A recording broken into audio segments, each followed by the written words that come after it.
Recording from Chester County, Pennsylvania, this is Coast to Coast Sports, your weekly breakdown of the Philadelphia Eagles, Los Angeles Rams, and NFL teams from around the league. We're recapping last week, previewing what's ahead, and bringing you all the takes in between.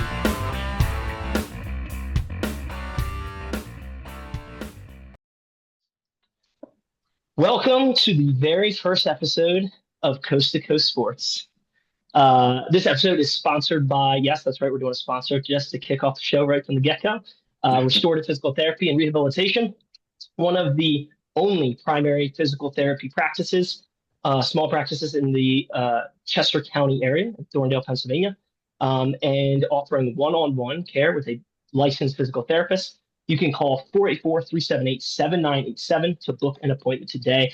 I'm Mike Carnuccio alongside Corey Pritchard and the Ryan John, I like to call him Jonathan, Moore. In today's episode, we are going to break down and recap the matchups from this week between the Philadelphia Eagles and the Dallas Cowboys and the Los Angeles Rams and the Houston Texans. We will be analyzing the offensive performances, the defensive performances, and the special teams performances, the good, the bad, and the ugly from each game. Then we're going to look ahead to the matchups coming this weekend between the Philadelphia Eagles and Kansas City Chiefs, Super Bowl rematch, and the Los Angeles Rams and Tennessee Titans. Corey will be in attendance for the Rams-Titans game, so we'll get an on-site reaction from him. It should be good. But we start today's show with the Eagles and the Cowboys. Banner night in Philadelphia in front of the decrepit Jerry Jones. Final score, Birds 24-20 over the boys. It started with, as you boys know, a circus of, unfortunately for the Birds, Van Sumeren going down with a season-ending patellar tendon tear on the very I didn't realize he ended it season with that. Second time in a row. Followed by Dak Prescott goading Jalen Carter into spitting on him as it was the spit hurt around Carter the world. shouldn't have even been over there in the first place, though. He definitely should not have been, but Dak did walk towards Jalen. Anyway, quick box score for you. 24-20 Birds. Offensively, Jalen Hurts was 19-23. $152 through the air. No touchdowns thrown, though he had 2 on the ground with 62 yards. And the big one that people are talking about is only 1 pass completion to A.J. Brown for 8 yards. On the other side of the ball, you had Miles Sanders with the only turnover of the game. That's Penn State alum. By the way, he is a bum. And 2 late drops on the final drive from CeeDee Lamb. Did not see that one coming. Corey, we'll start with you. Biggest takeaway from Eagles-Cowboys Thursday night? So I was debating, and I'm curious to get your thoughts. Do you think the Eagles played worse than expected or the Cowboys played better than expected? A good question. Ryan, what do you got? Yeah, so it's a good thought. I would say I think the Cowboys played better than expected. I don't think the Eagles played bad per se. I do think it was a very strange game, starting off with, obviously going into the game, right? I think the biggest storyline was obviously Micah Parsons. Yeah. Him going to Green Bay, the Jerry Jones debacle. Jerry is unbelievable, by the way. Watch the Cowboys documentary. It is box office in terms of how, part of their brand is just keeping the Cowboys name in the news. Yeah. And that's literally what he's done with the whole Micah thing. Yeah. I do think it was one of the worst starts to a game, especially with Jalen Carter spitting on Dak Prescott. I do think it was somewhat instigated, but Jalen Carter should absolutely never do that. I was literally livid. Yeah. So that was exactly like my takeaway.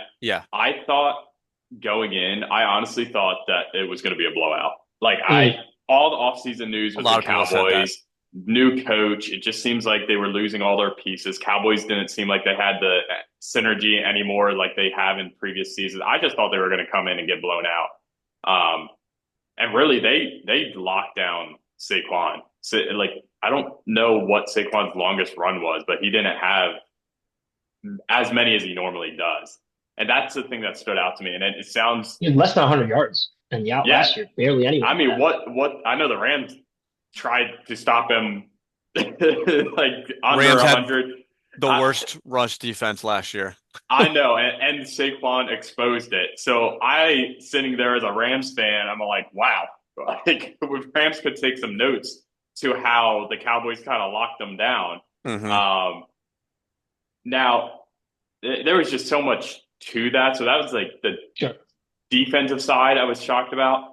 I think I thought the Cowboys played a little better than I expected, but not as I just thought they were going to be terrible all around.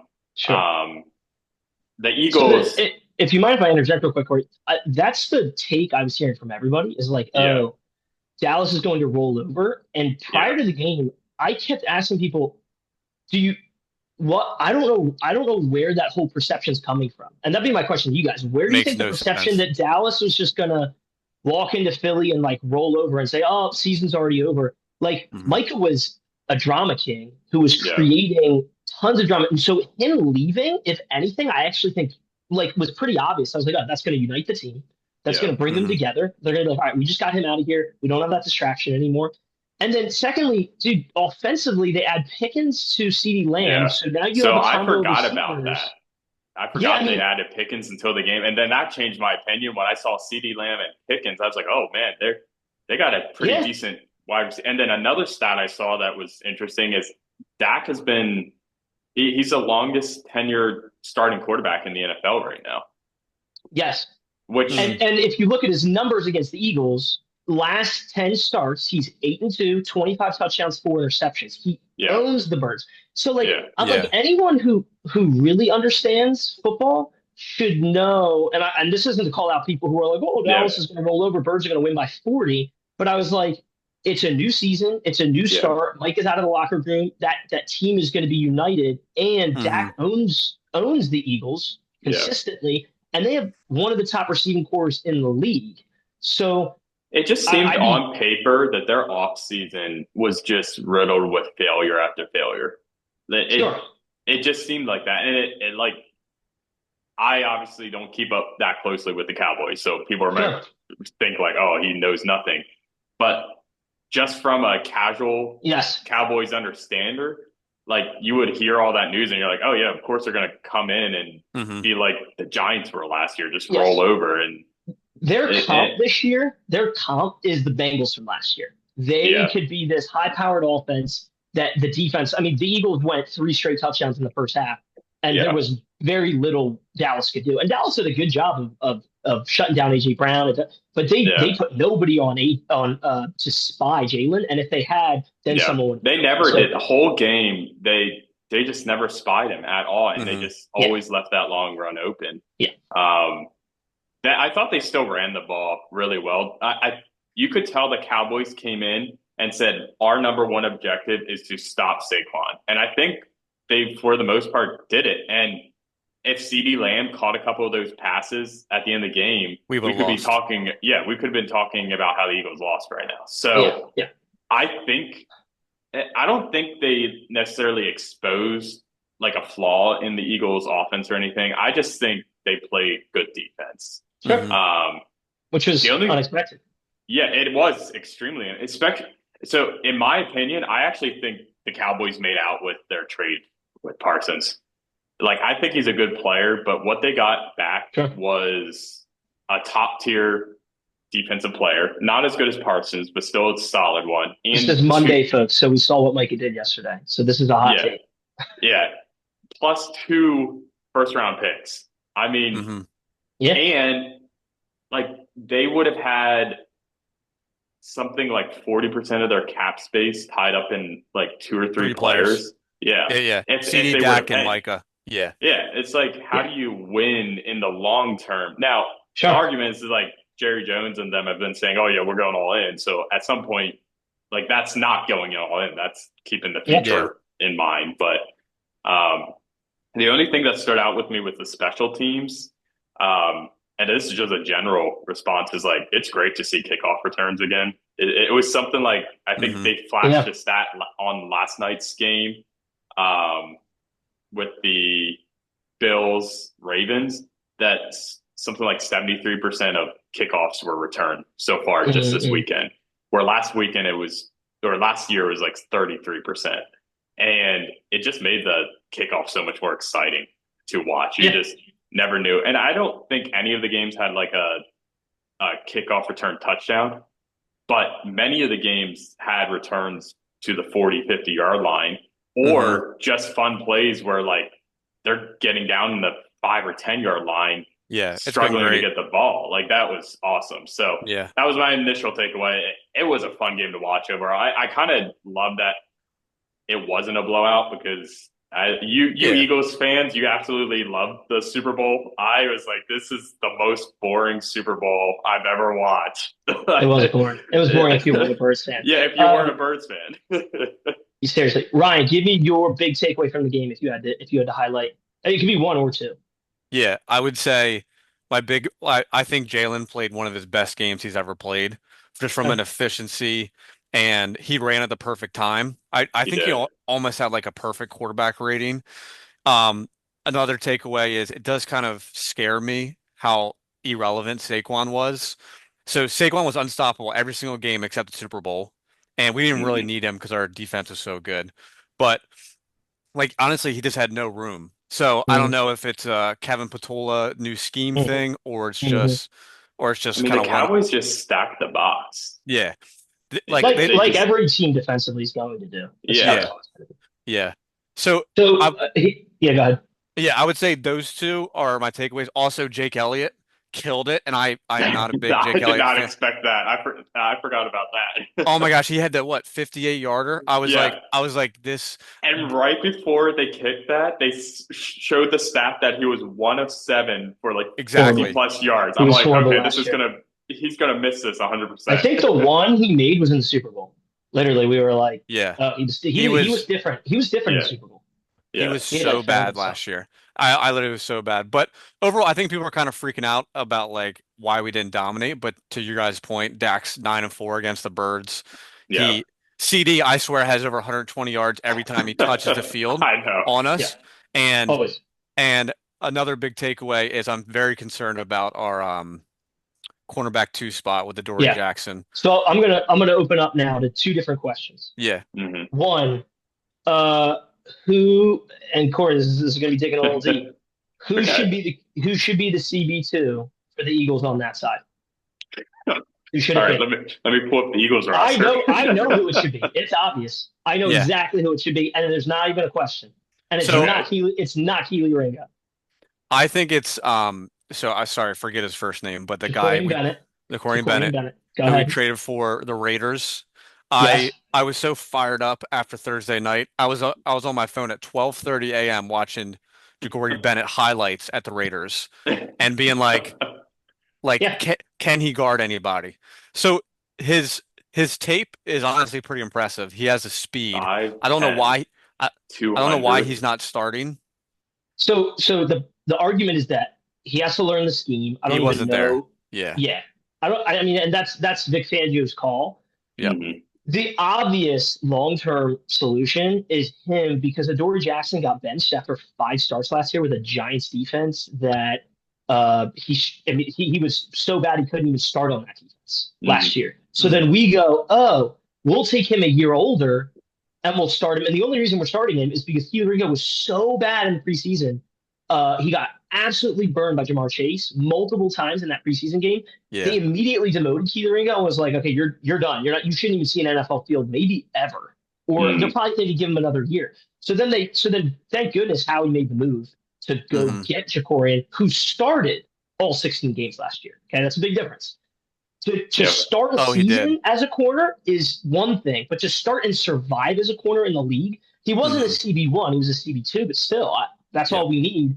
And when I'm watching Darius Slay get burned on Sunday, dude, I'm like, all right, well, Garrett Wilson. Need him. Yeah, we didn't need him. Garrett Wilson's going to burn Darius all day. So, to me, that I hope that's the answer there moving forward. Yeah. And I hope Vic Fangio decides to do that. So, agreed. Yeah. And before Corey goes, I think people are forgetting that Jalen Carter did not play. So, sure. That was huge. Yeah. I mean, like we should talk about that. Like, yeah. Even Dak was like, our entire blocking scheme changed as soon as he was out of the game. I was they probably spent every single offensive meeting talking about how they were going to handle Parsons and having exact plays to go up against him to pinpoint his weakness. And before the first snap, he's gone. Like, didn't even play. Here's my question. Here's my question, you guys. If you look at the trend of the game for Cowboys offense, it went touchdown, touchdown, field goal, no score, no score, no score, no score. After the weather delay. Yes. So my question is, was their inability to score more a result of a slippery field and not being warmed up and having to go start up again, or the Eagles defense and Vic Fangio actually scheming it in the second half? I don't think the field was that poor. Like it rained hard. Then what happened? I mean, I think it was 24-20. Teams are scoring back and forth, and all of a sudden, nobody can even get a first down. Yeah, the same thing happened with the Eagles, but the Eagles have the offense to handle a more wet field, and it's not like we watched the game and they're just talking about like, oh, everyone's just slipping out there. So you guys credit Vic. You guys would credit Vic Fangio for adjustments rather than the extended break they had to take in the middle of the third quarter that teams never have to take in an NFL game. I think I think it's a mix of both. I do think that the Cowboys self-inflicted. Like the Cowboys should have scored if CD just caught those balls. But I do think opening night, your body's exhausted. You're not in good shape. Well, you play three quarters, and then you sit, and then you come back trying to get motivated. Both teams were flat. Yeah, so, and not to mention, like, by the time they came back, what was it, like 11:15? Oh, dude, it was so late. Like, these guys are, if anything, I would have expected the Cowboys to come back stronger because they've been practicing 1 hour behind. That's a good point. But with the Eagles, they probably all have been going to bed a lot of times, 10, 11 o'clock, and now they're playing an NFL football game at 11:15 deep into the fourth quarter. Yeah. Like, and you pair that with what you said, Ryan, like their bodies and then just the first game inconsistencies. Everyone's out of shape. Yeah. Yeah. It makes sense to me that both teams came back like they did after the rain delay. Mm-hmm. And then I think you pair that with like, okay, now the defensive coordinators have time to sit down and actually scheme and kind of take in. Because you think you have the halftime, they all make their adjustments at halftime, right? Sure. And then you're working on the fly for that third quarter, trying to figure out what kind of adjustments the other defensive coordinator made or offensive coordinator made. And now you're repeating that process yet again, kind of toning it in. Now it's like, okay, like it's not like they went into the game thinking like, oh, these are some of these adjustments we might need to make at this weather delay in the second half. But the teams do go in thinking, okay, these are some adjustments we may anticipate and we might need to make. So now you're going in and you have this opportunity to make adjustments. And in this case, it seems like it really stalled the offensives on both sides of the ball. I mean, they just weren't moving at all. Yeah. Final question, then we move on to Rams-Texans. Is A.J. Brown getting one pass completion to A.J. Brown a result of the offensive play calls from Patullo, or is it Jalen Hurts not seeing the field? Ryan, you first. So I would say, gosh, it's hard. I think initially I thought it was Kevin Patullo, kind of the play calls. Then I watched some of Elliott Shore-Parks. He's a guy at 94 WIP, like all 22 or something where he's talking about it. And AJ was open a good bit. 100%. I watched videos of it. Just like we watched in person at the Panthers last year. Yeah. Like, open, and Jalen literally just looks past him. He's huge, and he doesn't see him somehow. Yeah. And I really don't know what to think of it because like we won the game, but like AJ came out all preseason and be like, I want to be the best receiver in the NFL. I'm going to show it this year. And with his like kind of mantra and ego for him to get one catch on one of the most watched games of the year because it's NFL opening night. He's going to hate that. I'm surprised we haven't heard anything about it yet. Yeah. So honestly, like credit to him, but it's been one game. If this continues for 2 to 3 games, like, last year he's like reading that book. Yeah. So it's like he's always been part of a run heavy offense, but I am starting to feel for the guy in a way based on his talent, his skills, and kind of. I'm watching games yesterday where DK Metcalf is getting all these plays called for him, and I'm like, why are they not doing that with AJ Brown? Yeah, constantly. Why like Darius Slay said this on a podcast with Richard Sherman. He thinks AJ is one of the best receivers in the NFL. He's like, why? He's like, AJ only lines up at one position, X. Every receiver, like Puka, um, Oh, DK Metcalf, like Sean they line McVay, up in different spots. they line in different spots. Like DK's in the slot and he just turns a corner and they throw it right to him. Jamar Chase does that. Justin Jefferson. AJ's the only person that that just only stays wide. only lines at up the at X. X. When have you ever seen AJ like running in the slot unless he's like running to a block? You know what I mean? So I do think like teams can never cover him one-on-one. I do think that's a huge reason why Saquon had such a good year is because they would always have a safety lean towards AJ's side. Does that make sense? But And the Eagles could run away from it. Yeah, I don't know what the Cowboys did that worked. Maybe they did that. I didn't watch enough film, but yeah. I do think they doubled his side pretty consistently. So yeah. I mean, they're always going to double, especially with the Cowboy or not the Eagles offense, where you guys go heavy a lot, and he ends up being the only wide receiver on the field. So he's always way over there. Yeah. So and a lot of times they use him as a decoy to spread out the corners and the safeties to spread the field to give their running attack more space to work with. So like you're right. Like it kind of sucks for AJ. Like he probably is used as a decoy a lot of times because he's a good decoy.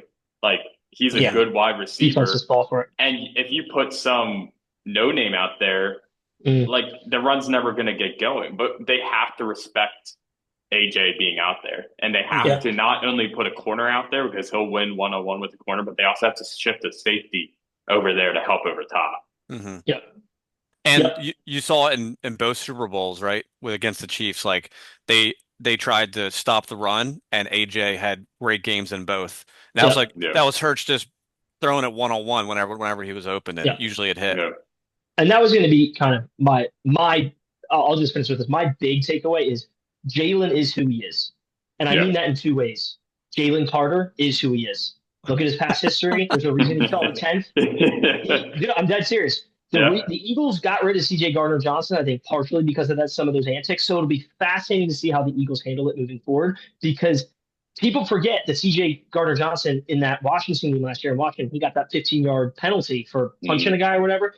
And Jalen Carter got one too in the same game. So he got ejected. CJ, he got ejected. CJ got ejected, but Jalen Carter also got a 15-yard penalty for pushing somebody. Oh, true. Play, whatever. Yeah. Jalen, that's who Jalen is. And then same for Jalen Hurts. Jalen Hurts, this is who he is. People I think complain. They're like, he had 150 yards passing.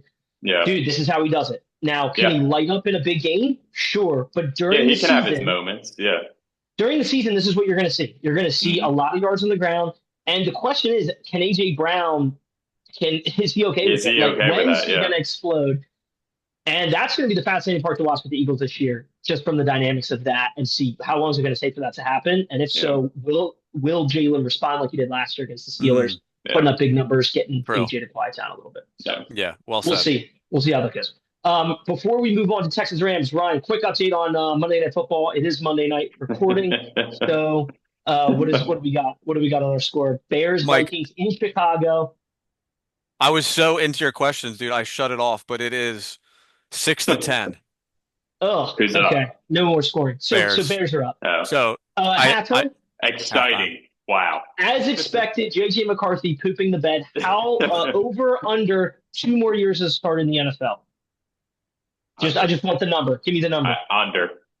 I'll go over just to be different. I think he'll be benched his second year. Dude, that's just unbelievable by the Vikings. All right, Rams over Texans, 14-9. Matthew Stafford put to bed any worries of his back injury. Thankful for all the Rams fans out there, Corey included. 29 for 245 yards. Fun fact, he went over 60,000 total yards passing in his career. Good for him, seriously. Respect where respect is due. 10th player to ever do it. Unbelievable. Newly acquired Devontae Adams had 4 catches for 51 yards, but as expected, it was Puka Nacua with 10 catches for $130. And the bloody face. That was interesting. Yeah. Putting the bandage on there. It was like his eyebrow or something. It's weird. Yeah, it was almost a helmet type of thing. Yeah. But he just ended up getting cut. I thought for sure he was concussed and out. I did too. Yeah. And as you can imagine, only Puka, dude. Only Hawaiians. Yeah, right. Dude, he's wild. Ultimately, Rams defense, some are saying, being the story of the game that stepped up, holding the Texans to 265 total yards, no touchdowns, only 3 field goals, and a near end of game force fumble of Dare Ogunbowale. I practiced that like 20 times. Punched out by none other than Nate Landman, Colorado, yep. And recovered by Braden Fisk. That defense looks kind of scary. Big takeaway. Go ahead, Ryan. We'll actually start with you on this one, then we'll go to Corey. We'll see what Ryan can come up with here. Big takeaway from Rams. I know he watched every play, so I can't wait to hear this. So I did watch almost all the game, but it was on Red Zone. Wow. It was on Red Zone. Okay. So come on. Did it come up a ton on Red Zone? So thankfully it did, because it was in the 4 o'clock window, which is like less games. Yeah. One, I've always loved watching the Rams, and two, I watch them because Corey. And I thought I should pay more attention because of this as well. But what I think the biggest takeaway, I do agree, is the defense. I don't know all the names like I do the Eagles, but obviously Jared Verse. I do think there was another defensive end or D lineman that really stood out. Corey, I can't remember the name. Probably Brandon Fisk. Yeah, like I just Brayden Fisk and so good. And Jared Verse on the other side. It's just terrifying. It's terrifying. Yeah. I thought you guys like dominated the line of scrimmage, especially on the defensive line. I thought Stroud had no time. I do think Stroud's kind of somewhat overrated. The Rams are scary this year. I've always been afraid of Stafford. Devontae Adams. Did you hear Stroud's comments after the game? Yeah. No, what?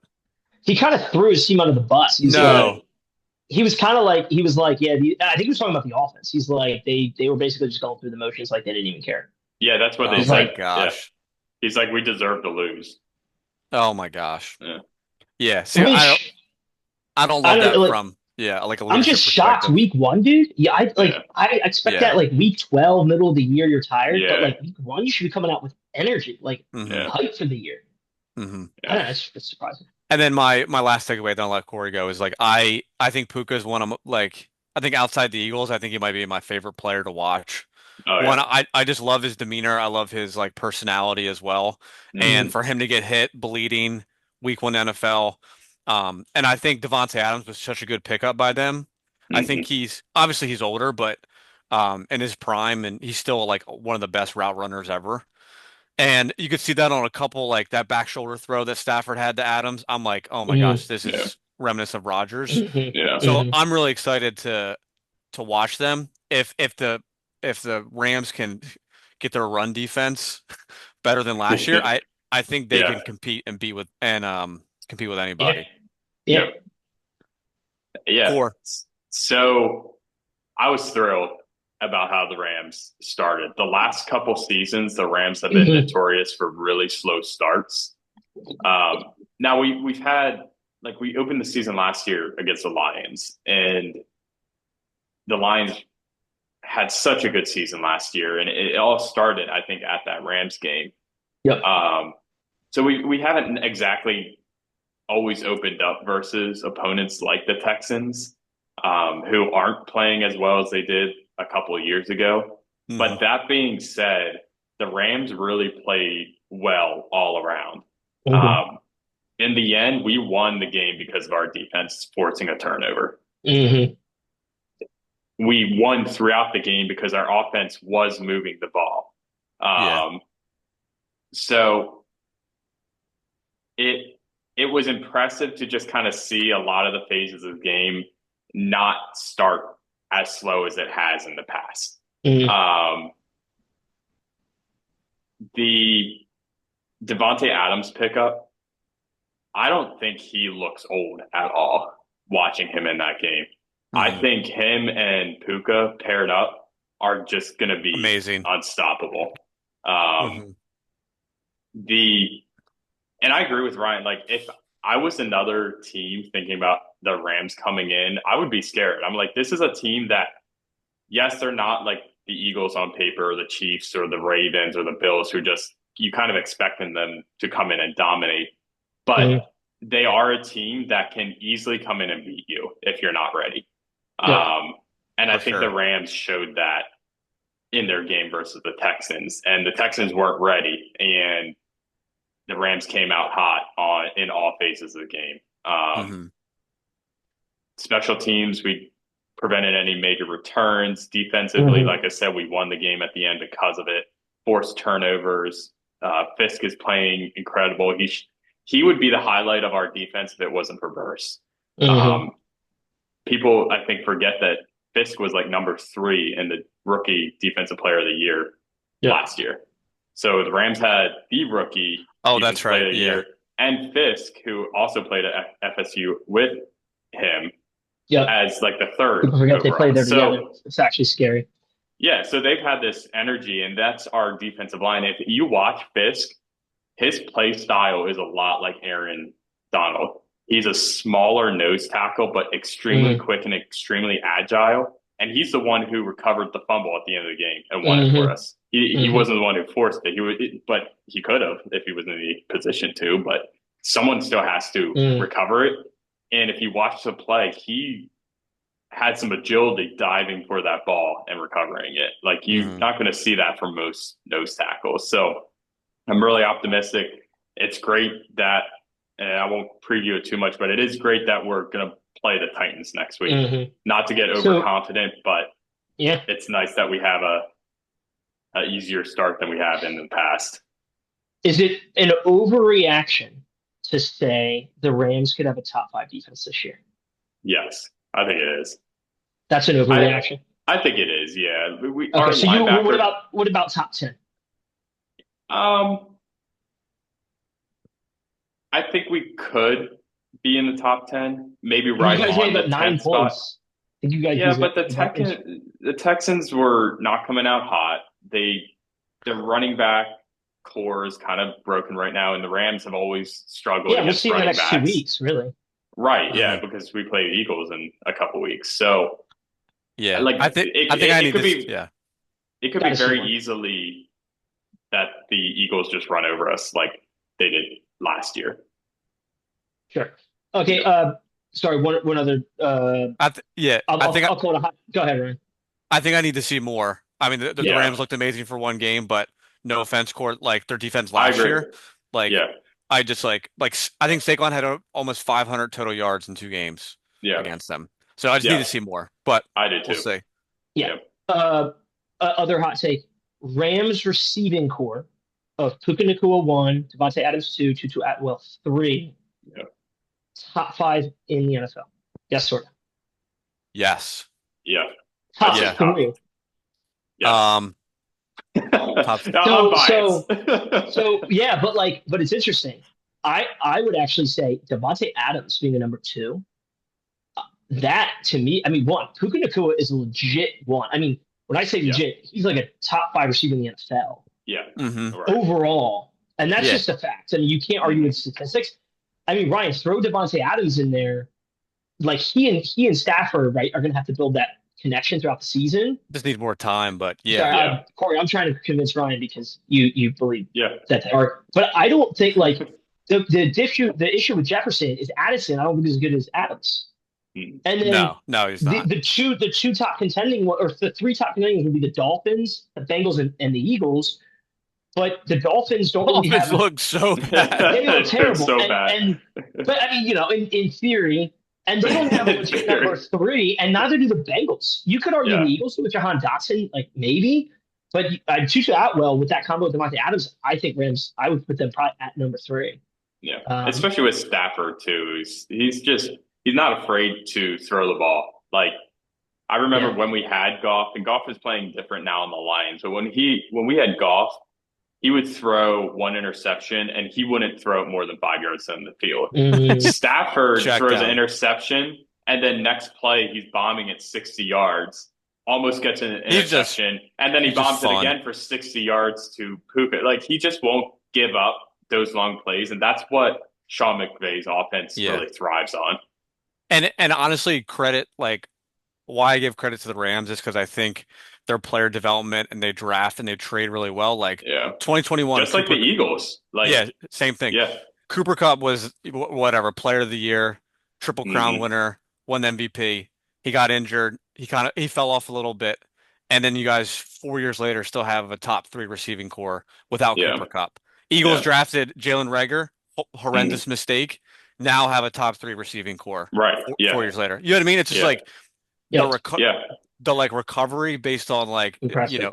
different circumstances. That's why I think the Rams will and the way the Rams draft, like oh my gosh. Like Corey, I know you love that your Rams traded, they never have a first round pick. I know they do now, but before they didn't. Yeah. I would almost I would almost be like, oh my gosh, like I always want draft picks because I feel like we just nail them. I feel like you do well.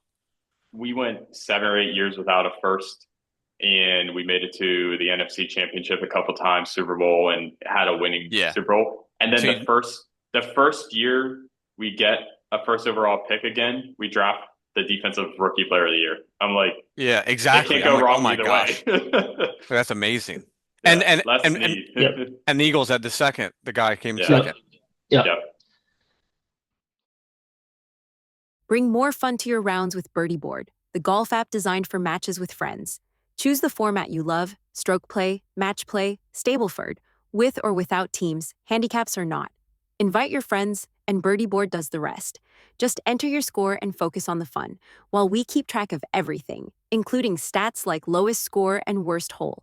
Download Birdie Board today on the App Store or Google Play, and let the games begin. So next up, we have this coming week's matchup on Sunday, the Super Bowl rematch between the Philadelphia Eagles and the Kansas City Chiefs at Arrowhead Stadium.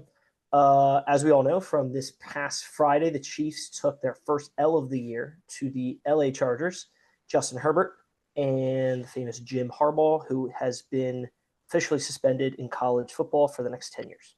Not that it matters because he's in the Brilliant. So Patrick Mahomes and the Chiefs took the L, and unfortunately, they took even more than just the loss. They lose Xavier Worthy in the game. He actually dislocated his shoulder running into the bus that is Travis Kelce. God bless Taylor Swift, and I pray he never falls on her or her. So they lose Worthy. That'll be interesting to watch because he's not listed as out, but they had to literally physically pop his shoulder back in. Yeah. There's no way he's going to play, right? Yeah, he's listed with a labral tear, which I actually had. I rehabbed it for 8 months. It was terrible. And the thought is they could just inject it and he could suck it up and play the year and get surgery at the end of the year, or he can get surgery right now. So he has to decide what he's going to do. I'm assuming he doesn't play, making their receiving options for this game Hollywood Brown, also known as Marquise, and Juju Smith-Schuster. Those are their 1 and 2. Since Rashee Rice is still suspended, that's who Patrick will be throwing to. Corey, we'll go to you first. What would be your big, if we were to call it, storyline or heading for this game? I mean, the biggest, I think, is just the rematch of the Super Bowl. Yep. Is the rematch going to be the same as what happened in the Super Bowl? I.e., is it going to be a complete dominance by the Eagles? I don't think the Eagles are happy with how they played week 1. And the biggest improvements you see in teams across college and NFL is from week 1 to week 2. I don't think the Chiefs are set up very well to be in a better spot for week 2. I mean, they had their own defensive players yelling at each other at the end of games. They lost their top wide receiver. Chris Jones, dude. Yeah, like they're just not in a good spot right now. Is it away or home for the Eagles? It's in Kansas City, so it's at Arrowhead. Okay, so that's I think going to help the Chiefs. They have a good home crowd. Sure. And I think they're going to come loud because of what the Eagles did to the Chiefs in the Super Bowl. So I think that's just the rematch of it, in my opinion, is the biggest storyline. And then are the Chiefs going to be able to get it done? I think if the Eagles aren't dominant, it's going to say something because the Chiefs are not as good as what they were in the Super Bowl right now. So if the Eagles don't come out and dominate, then something gave, like whether the coaching, whether players just came in overconfident, like something's not, like I wouldn't feel good as an Eagles fan or an Eagles player.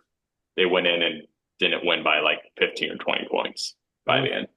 even though this game is in Kansas City, not in a neutral site. Even though it's in Kansas City, it doesn't change the fact that players going, especially it doesn't change the fact that the Chiefs are struggling on defense. They don't have the camaraderie right now. They have lost all their top wide receivers. Their line barely could block last game. Like it seems like a lot to fix in a week.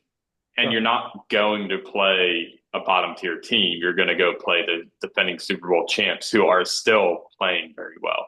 So it's just, it's hard to imagine it going any other way than the Eagles just dominating. Okay. Ryan, to you, biggest storyline of this game, what do you think? Yeah, I do agree with Core. I think it's a like the Super Bowl rematch. I think a big storyline is going to be how their D line holds up against our O line, mainly because the way that game ended up, right? Chris Jones lost contain on Justin Herbert, like he went inside. I think that's why I don't know, the middle linebacker was livid. That's exactly what it was.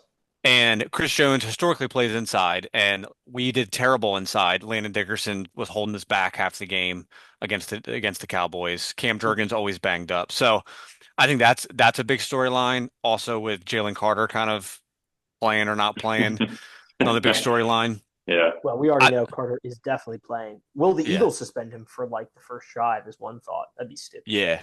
No, I honestly, please, like, we need him. I do think I do disagree with Corey in terms of like, for example, like I almost hope, or not hope, I'm totally okay if the Eagles lose this game. I think for a couple reasons. One, because we're playing the Rams and the Bucks next, and historically the Bucks almost beat us more than we beat them. The Rams are always great games. The Chiefs is an AFC team. The year I'm kind of superstitious, so the year we beat the Chiefs in the regular season, we lost in the Super Bowl, or something like that. If that makes sense. We beat them in Kansas City on a Monday night. On a Monday night. So and if the Chiefs beat us, I do think Corey's points were valid with like they did not look good, but if they come out firing, I don't think anyone's they're gonna be like, oh, they're just the Chiefs. They still they're gonna be like, oh, they're just the Chiefs are back. Yeah. The Chiefs are back. I agree. So yeah. And if we lose to the Chiefs in Arrowhead, like I'm totally okay with that. Do I want to win? Absolutely. Do I think we should win? Yes. I mean, we're literally favored by Vegas in the Chiefs. And like I don't know how many times Mahomes has been an underdog in Arrowhead in his entire career. Maybe 2-3 times, maybe against the Bengals like 2 years ago. But so I do think we should win, but I'm totally okay if we don't win. But to kind of agree with Corey here, if we show up and lose like 34-10, I'm gonna be like, wow, are we like trash? What happened? Yeah. So, but Mike, want to hear your thoughts on that too. Sure. I mean, so the obvious is the Super Bowl rematch, but I think I actually think a huge storyline is like, are the Chiefs going to potentially start 0-2? And I only say that because like they're the desperate team right now, right? And that's you. The question really is, do you want to be the desperate team or not? I felt like opening night in Philadelphia against the Cowboys, the Eagles had to win. I was like, the Eagles can't lose this game. And after they traded Micah, I was like, oh my gosh. All that, right? You're like, they can't lose this game. You can't start the season like that. Like that would going into the Chiefs game, I feel similar to you, Ryan, that I'm like, we don't need to win this game. They have to win. I agree. They don't, especially just logistically, like AFC opponent. It's not going to make huge change in the standings other than maybe some hot takes and tiebreakers. Like, just on paper, honestly, that's how I felt with like the Rams and the Texans last week. Like, it was a great win, but we still just beat an AFC opponent. Like, it's not as meaningful. Yep. Ryan, you already mentioned the matchup of the Eagles O-line against the Chiefs D-line. I would actually go the other way and say, how about the Chiefs O-line against the Eagles D-line? As we all saw in the Super Bowl, the Chiefs O-line fell apart last year. Now you don't have Sweat anymore there for the Birds. You don't have Brandon Graham there. So they're going to be relying, again, on good point. Carter and on the interior. And then, they're looking for Nolan Smith and they're looking for Jalen Hunt on the outside. Now, they did just sign Darius Smith, the guy who's like, what is he, 35 or something? He looks like how he loves signing these guys.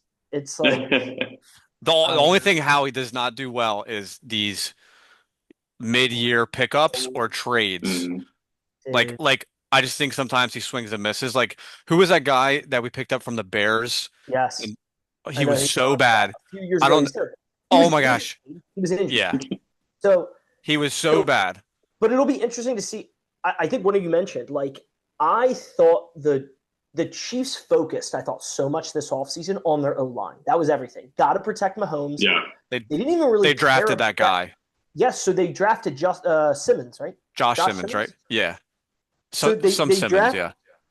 Simmons, and then I'm looking at their so they have Creed Humphrey as the center. All-pro. Matai, I don't even know who that is, but they have Trey Smith and Jawan Taylor. I'm aware of those guys. You would think they'd have like at least an average O-line. I still don't know if they did that great of a job against the Chargers. They have the highest paid center and the highest paid right guard. Dude, it's wild, and yet in the league, their O-line I feel like is like 20th in the league on a consistent basis. I do think Mahomes holds the ball extremely long, always. So not as long as Hurts does. We should do that comparison. I do, dude. Yeah. To Corey's point, I'm like, Hurts is just like texting back there sometimes. Yeah. Sure. I mean, they literally showed that stat the other night. Is Hurts has the longest. Yeah, you're right. Time. Yeah, he does.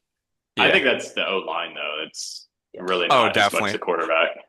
The fascinating stat also from Chargers Chiefs was, as I had to check, it was basically nowhere to be found. The dude ran the ball for like 25 yards on 5 carries. So I don't. Yeah, I picked up the score. Chiefs' plan is running the ball, but the interesting thing is this: I would argue. Tell me if you guys would disagree. Mm-hmm. I still think right now the Eagles' biggest, we'll call it liability on defense, is that corner position. Who's going to be that CB2? But I don't think the Chiefs have a receiver to exploit that. Right? Dallas. That's a good point. Remember, especially without Worthy. Yeah, I mean, so that's if Xavier Worthy's not there and then Rice isn't there. I mean, are you that afraid of Marquise Brown or Juju Smith-Schuster to go attack that side? And remember, the Eagles don't have their corners stay put. So Cooper DeJean stays in the slot, right? Yeah. So offenses should just scheme to just whoever they want the ball to go to, just go to the right side. Mm-hmm. Because you're just going after whether it's a Dory Jackson. 100%. Yep. But I still don't think the Chiefs have a guy that I'm like, oh my gosh, he'll like blow the socks off of. No, I don't think so either. Yeah, I mean, especially compared to CD and George Pickens, who we just played. Oh yeah. So I actually think it'll be a bigger issue for the Eagles in Week 3 when they play the Rams. Like I don't know. Oh, I'm terrified. Dude, who's gonna cover Devontae Adams? Like it's just ridiculous. So. But like for you, like that might be true, but like the Rams have not stopped any running team. It's not just the Eagles. Like any team that has a strong running game, the Rams just have struggled. They are your more traditional West Coast offense, more glitz and grammar. They do have a strong defense, but it's not like when's the last time you looked at the Rams team and like they're winning games because they have a defense. It's like Week 1 we have good yeah, right. They have good defensive players. They always have, but it's like the fearsome foursome was like the last time. It's always been our offenses that recently. There's like the Rams. You always thought of like, wow, Stafford and all the tools and Aaron Donald. That's it, and that's all. All exactly. You knew on defense. Yeah, Aaron Donald and the Rams offense. Yeah, exactly. So, current line on the game for Eagles Chiefs is right now it's 1 point. It was 1.5. Eagles favored by 1. Now, this kind of goes into the predictions. Do you think that line is accurate? Do you think it should be different? And let's go right into who you think is going to win the game, and let's give a score prediction. Corey, we can start with you. I think the Eagles are going to win. I don't think it's going to be as dominant as the Super Bowl, especially after like some of the points that you guys made. I think they should win by at least 2 scores. So maybe 10 points or something. Like there has to be some 2-score margin, I think.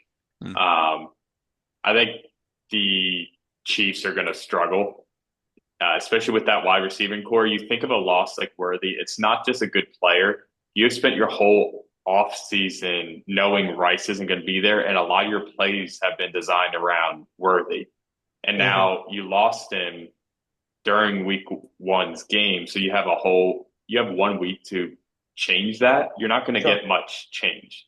So I think the Chiefs are just going to struggle a lot on offense. So I'm going to say 30-20 Eagles. Okay. 30-20 Birds. Mark it down. Put it in the books. We will be bringing that up next week. Ryan, what do you got? So I historically pick against the Birds just to kind of hedge my happiness, as Mike knows, and I bet against them to hedge my happiness. But I actually do agree with Corey. I do think the Eagles are going to win this. I do think they should be favored. I don't think there's any instance from what you saw in week one that will give you any kind of inkling that the Chiefs, I don't know, like obviously they could win, but like they should win. The nervous part is always Mahomes. Like he can win. He can win any game. And I don't know the last time Mahomes lost 2 games in a row, which is technically the Super Bowl in this. But I'm going to roll with the Birds. I'm going to say like a last second 50-yard field goal from Jake Elliott, who's going to make it. I do think it's going to be more low scoring. I do think the Chiefs. I think I'll go like 24-21. Almost the same score as the Cowboys Eagles. Yeah, 24-21. All right, Mike, you're up. That was similar to what I was going to say. So I think the one that, and Corey, this goes off what you were saying. It's interesting because you could argue that the Chiefs had this whole game plan going into that game in Sao Paulo, and then Worthy goes down, and all of a sudden they're like, "Frick, we half our offense running through him." Right. So now they do get a whole week to go. We don't have him, although again he's not listed as out right now. He's like questionable. Yeah. But that doesn't make sense to me. Plan for to get the ball to Juju, to get the ball to Marquise Brown, to feed it to Kelsey, although he's fat and slow. I'm just gonna crap on him. So the argument could be made, hey, if they get a week to try to work on it without Worthy being an option, maybe their offense looks better. They know he's not going to be there. They're keeping him as questionable to keep the Eagles on their toes. But the Eagles know he's not going to be there too. Sure. Yeah. And if he's not, again, it would have to be Mahomes' game to really go win it, or their defense. I mean, their defense could. Yeah, their defense isn't as broken as their offense. Like they still have solid pieces over there. It's just like, is it going to be enough to stop the Eagles? Yes. It wasn't anywhere near that in the Super Bowl. So, man, that was so fun. That Super Bowl. Still have that of who is it? Trent McDuffie, and they still have they still have Karlaftis. McDuffie's a beast. Yeah, with Jones. So that combo, guys, is still not bad. Yeah, and they're very well coached on defense. They are. Yeah, but anyway, sorry. Continue, Mike. Yeah, so we'll see if they scheme to try to shut down Saquon again, and then how Jalen responds to that. I'll go kind of similar to Ryan. I'm going to say 23-20 Birds. I wrote that down before this podcast. That was already my prediction. Thanks for copying, dude. All good. Whatever. Yeah. 23-20. He's just saying that. He didn't have it written down. He just didn't know what to say. He's like, wow, you guys made good points here. Yeah, exactly. All right, let's move on to Rams-Titans down in Tennessee. This will be Corey's first time there, correct? Yes. Yeah. First time I go to. I've been down there. It's weird. The stadium's like. It's just weird. I think this is their last. I don't know if they're getting a new stadium or if they're renovating their current one. But this is like their. Nissan? No. Oh, it was. It was Nissan, I thought. Oh, Nissan. I thought you said inside. Yeah. No, Nissan Stadium is like the name of the stadium. Yeah, I think it is. Mm-hmm. So. I go to one Rams game every year, sometimes more, but I always do one with my dad. It's just a tradition. We try to go to, exactly. Last year we went to the Rams-Lions season opener. I think I was the only Rams fan in there. I had my Rams jersey on, and let's go, dude. They were a lot nicer to me. Didn't you go to Rams-Cowboys the year before? I went to the Rams, and Cowboys destroyed us the year before, so that's 2 years in a row that I've seen the Rams lose. I see why you picked the Titans this year. Smart. Yeah, because the Eagles were the other option, and oh man, I was like, I can't do that. I also don't think I would wear my Rams stuff to an Eagles game. Yeah. And I'm not the guy to bring. I'm like 5'7", 150. I can't help out at all. Yeah. Ryan, let's start with you. Mm-hmm. Biggest storyline for Rams Titans. What do you got? Yeah, so I'm so jealous that Corey, one, gets to go to the game, but also gets to play the Titans. I think they are one of the worst franchises. But I do really like Cam Ward, so I think a big kind of story. I don't think there's gonna be many storylines about this game, I'm being honest. Like no, like it won't even. It will be. Really no one's gonna watch it on Red Zone. Like it's not gonna be on any TV. Get up is not gonna be like, all right, we got Rams against Titans in Tennessee. How do we feel? Cam Ward makes it interesting. Yeah. So I do think all the rookie quarterbacks always get a lot of following. He's a first overall pick. I do think I am pretty high on him. I do think he's going to do well. I worry for him in kind of like the Tennessee structure. Who's Tennessee's coach right now? I don't even know their. I don't even know their coach. Did they just get a new coach? Let's look it up, dude. Yeah, because it was Vrabel for a while, and then Josh. Oh no, that's. I searched Tennessee head coach. Titans didn't even come up. It was the college. Yeah. So I think headline should be how much are there? Brian Callahan. And I think it's going to be how badly are the Rams going to win? And I honestly just want to see Devontae more on the field. I want to see more of the Rams D line. I really don't know of any storylines, but I'm looking forward to a nice 10, 14-point victory by the Rams in convincing fashion. Corey, what's your one storyline, and then even you can feed that right into what unit are you watching in terms of comparison, player matchup or unit matchup? So the last several seasons, the Rams have gone into a game that on paper they should easily win. They almost lose or they do lose. So that's a good point. I am tired of feeling that as a fan. So I want to see them go in there and win like we know they should win. Like they shouldn't, like that's Stafford, Devontae Adams, and Puka. They should score 100 points on the Titans. Like they shouldn't struggle. We have a solid defense against a rookie quarterback with the reigning rookie defensive player of the year. Like this should be a win and a comfortable win. I'm not saying a blowout. I'm just saying 35-20, a couple score win. And if it's not, it's going to be disappointing. Chances are, seeing the last two seasons, I'm going into it thinking like it's going to be a lot closer than what I would like it to be. Especially because Rams tend to be really slow off the start of seasons because we never play any players in the off seasons, which I think it's fine. Every coach has their strategy, but you see it, I think, at the beginning of the season is that we just, and then Stafford not playing much. So I think the biggest storyline for the Rams is, can they go into Tennessee and win like they should win? Yeah, that's good. Because they haven't been able to do that for a while. Yep.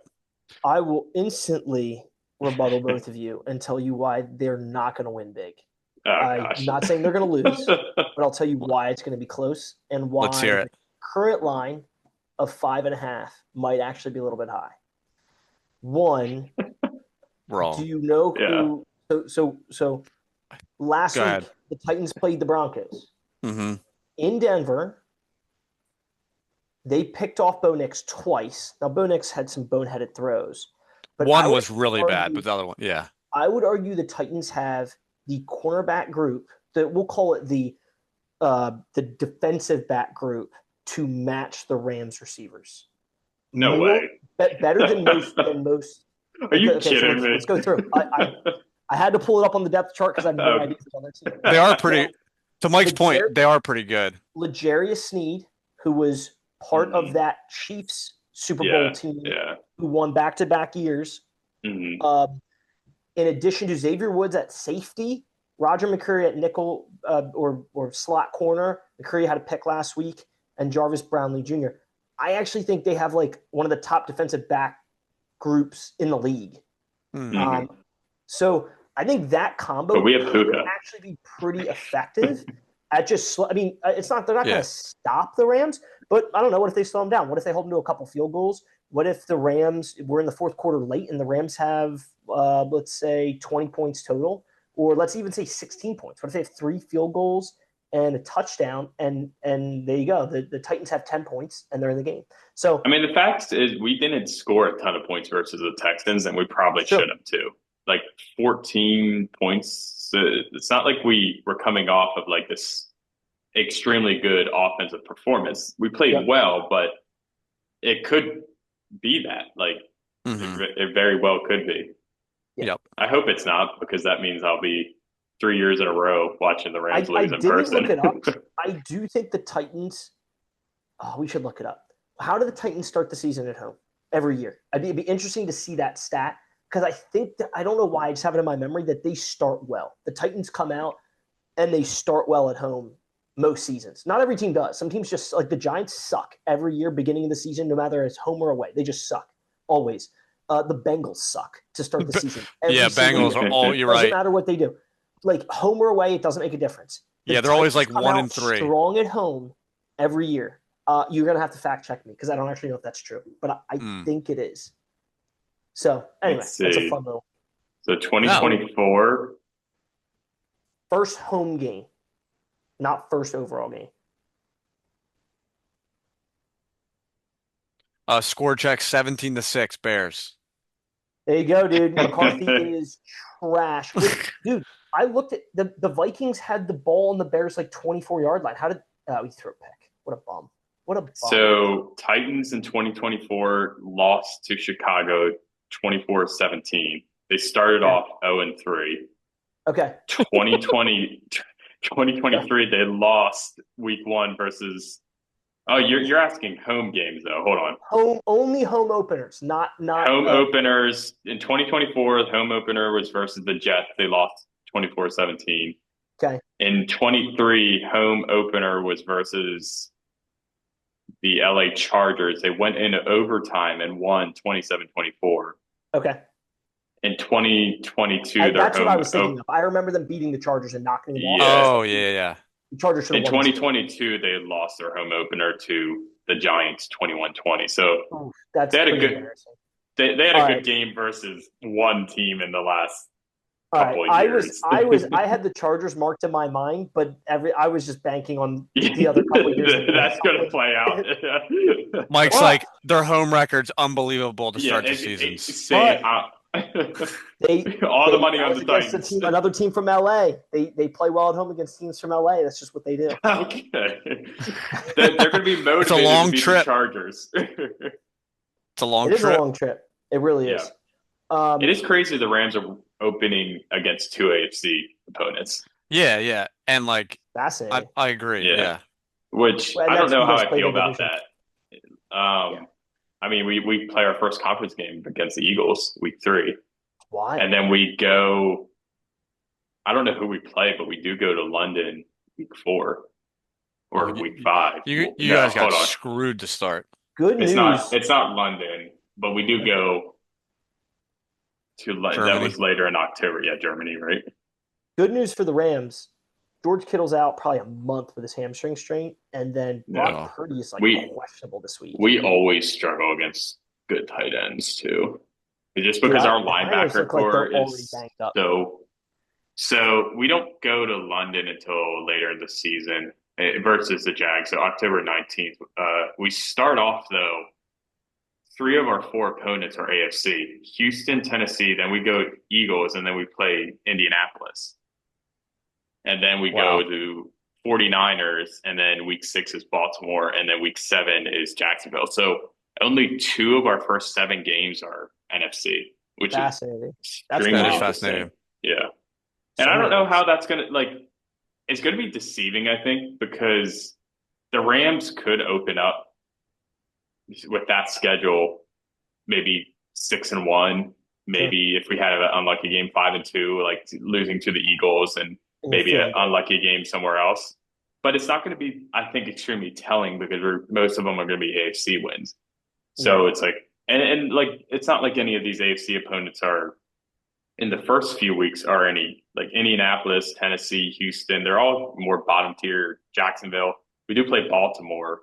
We play San Francisco, then Baltimore. So that's going to be tough back to back. But dang, that's like hard. you said, 49ers aren't looking like themselves so far. You guys just they did not look as dominant. Stay healthy, and if he doesn't, your season's over. So it's pretty simple. yeah. I mean, I don't even know who's the Rams' backup. Garoppolo. Oh yeah, Jimmy G, dude, and don't forget Stetson Bennett. Yeah, he's 34-year-old Stetson Bennett, fresh out of college. Yeah, probably unconfirmed, but probably fresh out of rehab too. I heard he hit 26. His age. He's actually 42. Oh my god! I could not believe how old that man was playing the national championship. I know. Ridiculous. I can't believe the Rams are keeping a third quarterback on the roster. Yeah, I think you get don't you get like a third spot now because of that Niners game and the Niners championship? Like I think you get two, and then there's like a third reserve, but doesn't count against your roster. I could be wrong, but I know it's changed a little bit. Yeah. Yeah. I didn't think you had that because everyone was criticizing the Browns for potentially going into the season with 4 QBs, and it was all. Yeah, but that's the Browns. They never know what they're doing. Dude, they should have won if their stupid kicker Smirt or whatever his last name was. I was like, oh yeah. The interesting fact from this week too, dude. So many missed kicks, whether it was extra points or field goals. Falcons kicker Younghoe Koo missed a 44-yarder in a dome to tie the game. At like what? Yeah, you see they're opening like trials for like different kickers now for Koo. They're not committing to him anymore. I don't think they've cut him officially, but the amount of guys missing kicks. I mean, I was like, dude, what is going on? Maybe I wonder statistically. I would like to look it up. Like, was it more missed kicks in this week than it has been in like a week? Or is it just like our interpretation of it? Yeah. Yeah, it can seem that way. I'm just watching guys miss extra points left and right, and field goals being missed within 40 yards. It's like 42-yarder miss. I was like, isn't that supposed to be automatic? Yeah, it should be. Yeah. Let's go predictions. Rams, Titans. Give me a final score. Ryan, we'll start with you. I think you made good points, Mike, but I completely disagree respectfully. I'm going to go 27-10 Rams. I think Rams cover easily. Might actually put money on it. Shout out FanDuel. Maybe that's my sponsor. So I would go FanDuel. Let's go. I go Rams 27-10. Okay. All right. I'm hedging myself on this one. I do think the Rams are going to win.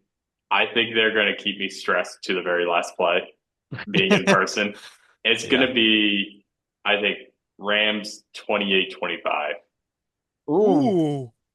That's a good game. And there's going to be some rookie Titans move that ends up losing it for us. And I'm walking away thinking the Rams shouldn't have won this game.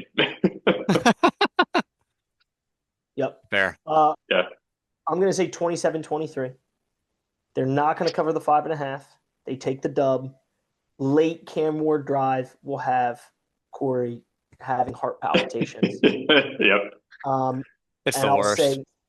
I'll say Jared Verse with the strip sack to close the game. Oh, I would love that. I will be the only Rams fan cheering at that point.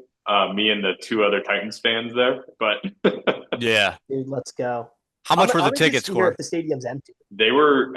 My dad got them for me this year, but they were the cheapest tickets we've gotten in years. I mean, last year was the Lions opener, and then the Cowboys. They just always sell out. They honestly have a great home crowd. Was the Lions tickets? Do you think they were like 300? I could probably look back. Because we were on the 20-yard line in the bottom row, but probably like maybe 50, 60 rows back. 60? They have 60 rows in the bottom? Well, we were like double T or something like that. 35 rows. And then there's only a couple tier. It's a dome, so it's a little more spread out. Yeah, I think it's wider. Yeah. Like this. Like Eagles is more like this, right? Yeah, Eagles are very up and down. Anyways, regardless of the exact row we were in, I think the tickets were probably $600-700. I mean, it was the opening game. So the storyline was huge last year.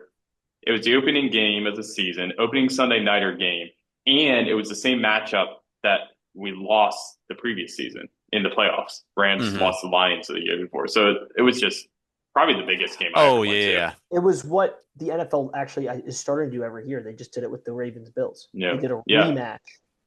I think they like to do that. They look for, what's a rematch of a big playoff game that happened last year, and let's just replay it week 1 right from the start. Yeah. I was like watching these 1:00 games on Red Zone a little bit. I was like, all of these teams were terrible last year, and then as the time went on, like it got the more team, interesting. it got more interesting. Like the 4:00 games were better. The 8:00 game was amazing. You know what I mean? Yeah. It's just interesting. They were like, oh, Jets 1:00. Oh, Titans 1:00. Yeah. Dude, thank goodness. Final take. This will have nothing to do with Birds or Rams. Just overall take on the Ravens absolutely choking up 40-25 with basically like 6 minutes to go. It was awesome. I loved it as just a football fan. I don't even understand. Like, I went to bed and I was like, oh wow, good for the Ravens. Like, making a statement to come out this year. They lost to the Chiefs last year on that opening night. Like, the inch, the heel. Oh, yeah. His toes on the line. Derrick Henry had a great night. And then. If you would have told me one of the biggest reasons the Ravens are going to lose that game is because of the Derrick Henry fumble, I mean, like, you're crazy. That is never going to happen. Unbelievable. And that was the turning point. Yeah. And I think people blame Lamar, but like the way it turned out was the Ravens fumbled. The Ravens were driving. Derrick Henry fumbled the ball. The Bills scored a touchdown. The Ravens get the ball back, do 2 run plays, and it's like 3rd and 12. Lamar has a 10-yard pass, 2 yards short. He has one play that he makes, completes it, punts again, loses the game. You can blame John it's not him for the play call, and for not going for it on 4th and 2. But like, why does that? Like, I hate when that always happens. When the team's up, they have these 3 plays that are just absolute trash to just give the ball back. That's just like how it goes. Makes me. The Eagles love doing that. It's their favorite. That's all. That's what the Eagles did against the Rams in the playoffs. That almost lost us. It was the same exact thing. And it's like the Ravens scored 40 points. Like they moved the ball at will against the Bills, and for them to just. Sorry, I'm getting fired up at freaking. No, but you're spot on line because then the Bills load the box because they know they're running it. Dude, play action, Lamar downfield, throw it. I don't understand. Oh my gosh, 1-on-1. They did it all night long. I was texting Patrick, who's a diehard. He loves the Ravens, and he was crushed. He's like, I can't believe it's happening. Dude, to start your season like that is brutal. It's brutal. Brutal. So.